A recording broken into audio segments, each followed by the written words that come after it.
Daily current affairs. ഇറ്റലിയിൽ നടന്ന FIDE ലോക അണ്ടർ-12 റാപ്പിഡ് ചെസ് ചാമ്പ്യൻഷിപ്പിൽ പെൺകുട്ടികളുടെ വിഭാഗത്തിൽ കിരീടം നേടിയ ഇന്ത്യൻ താരം എസ് ശർവാനിക, 4 തവണ സീസർ പുരസ്കാരം നേടിയ അന്തരിച്ച പ്രശസ്തയായ ഫ്രഞ്ച് നടി നതാലി ബാവെ, 80ഓളം ചലച്ചിത്രത്തിലാണ് ഇവർ അഭിനയിച്ചിട്ടുള്ളത്. ബസവ ജയന്തിയോടനുബന്ധിച്ച് കേരളത്തിൽ സംസ്ഥാനതല സമാപന സമ്മേളനം നടക്കുന്നത് എവിടെയാണ്? ഓച്ചിറ പരബ്രഹ്മ ഓഡിറ്റോറിയം, കൊല്ലം.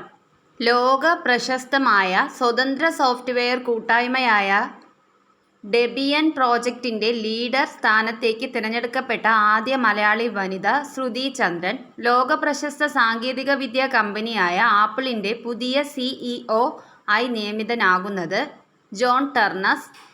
നാഷണൽ സ്റ്റാറ്റിസ്റ്റിക്സ് ഓഫീസിന്റെ ഏറ്റവും പുതിയ സർവേ റിപ്പോർട്ട് പ്രകാരം ഇന്ത്യയിലെ എത്ര ശതമാനം ആളുകൾക്കാണ് ജീവിതശൈലീ രോഗങ്ങൾ ഉള്ളത്? 2025 കാൻ ചലച്ചിത്രമേളയിലെ സമാന്തര വിഭാഗമായ ക്രിട്ടിക്സ് വീക്ക് ജൂറി പ്രസിഡന്റായി തിരഞ്ഞെടുക്കപ്പെട്ട ഇന്ത്യൻ സംവിധായിക പായൽ കപാഡിയ. തകഴി മെമ്മോറിയൽ ഫൗണ്ടേഷൻ നൽകുന്ന തകഴി സ്മാരക പുരസ്കാരം ലഭിച്ചതാർക്കാണ്? PS ശ്രീധരപിള്ള, മുൻ ഗോവ ഗവർണർ. 2026 പത്മപ്രഭ പുരസ്കാരത്തിന് അർഹയായ സാഹിത്യകാരി R രാജശ്രീ.